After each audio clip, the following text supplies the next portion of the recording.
Welcome to Common Man Cocktails. I'm your host, Derek Schomer, and today we're going to take a look at the Whiskey Sour. Now, this might not be exactly the classic Whiskey Sour. I'm going to try and get close, but I don't really care about classicness necessarily. I care about taste and fun and enjoyment. So, whatever. What we're going to use is a little Buffalo Trace bourbon. Stuff's awesome.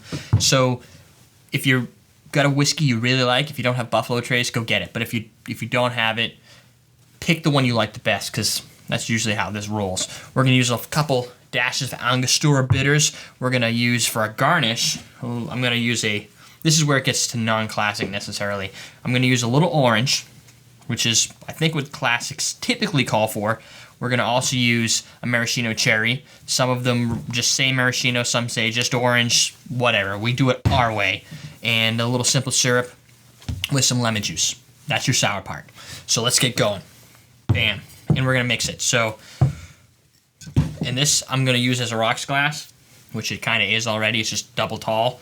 And, you know, that's cool.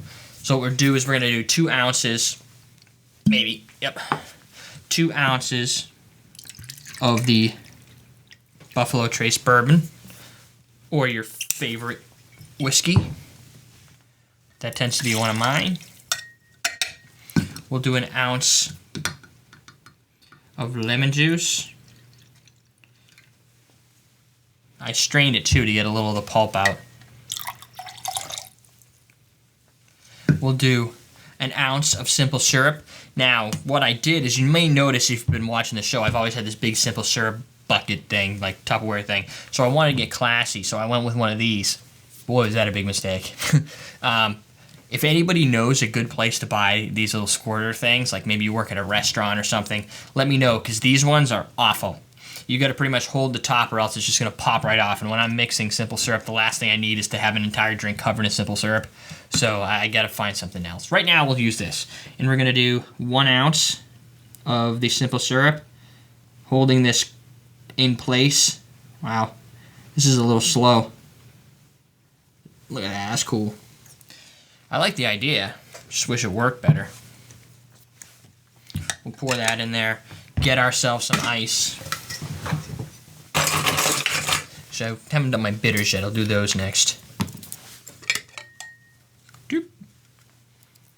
Couple dashes, maybe 3 just this time.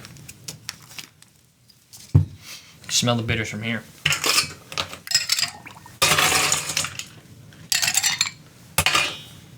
We'll ice this up, shake it. Here we go.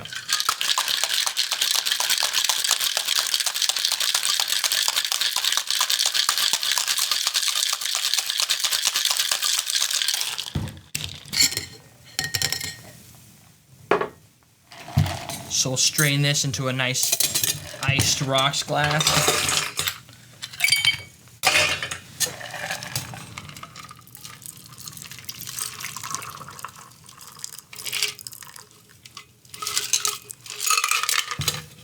That's pretty.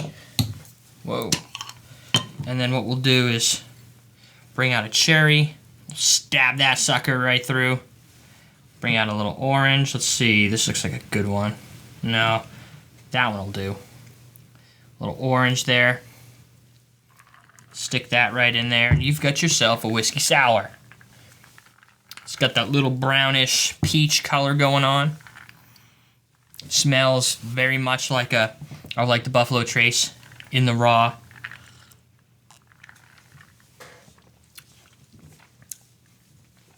Wow, that's actually really good. I don't think I've ever had a whiskey sour, or at least this specific type of recipe. It's a little sour, little sweet, little sour going on, so that's kind of fun to play with. Lots of oak, like it really brings out the oak, and some really neat creamy vanilla style flavors. Aftertaste is very, very much like an aged bourbon should. So you're kind of getting the aftertaste after the sweets and the sours dissipate. It's also very smooth. I didn't think it would be that smooth. Like, the viscosity's there. I figured when you add the lemon, that's lemon. Lemon and some of the ice, it was going to water it down a little bit. Very classy. I can understand why these are sought after drinks. So we're bringing back the classics. There you go. That is your whiskey sour. Check out Buffalo Trace. This is really good stuff. I'm your host, Derek Schomer. We're teaching you how to drink.